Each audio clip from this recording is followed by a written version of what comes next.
Hi అండి. నేను మీ Anu. Welcome to my channel. ఈరోజైతే నేను బెండకాయ పులుసు అయితే చేస్తున్నానండి. మాకు చేసే పులుసుల్లోని ఈ బెండకాయ పులుసు ఒకటి చాలా ఫేవరెట్ అండి.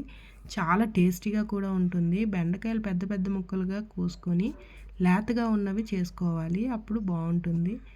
మేమైతే ఈ లేతగా ఉన్న బెండకాయల్ని పెద్ద పెద్ద ముక్కలుగా కట్ చేసుకొని సాల్ట్ వేసి మగ్గాక అందులో చింతపండు రసాన్ని యాడ్ చేసుకొని టమాటో కూడా అందులోకి వేసుకుంటాము. ఉప్పు, కారం, పసుపు వేసుకొని కొద్దిగా అల్లం వెల్లుల్లి పేస్ట్, మెంతులు వేసుకొని అది కలుపుకోవాలి. కలుపుకున్న తర్వాత అందులో కొద్దిగా ధనియాల పొడి, సాంబార్ పొడి, చిన్న బెల్లం ముక్క వేసి బాగా మరిగించాలండి. మరిగిన తర్వాత దాని స్మెల్ బయట వరకు వస్తుంది.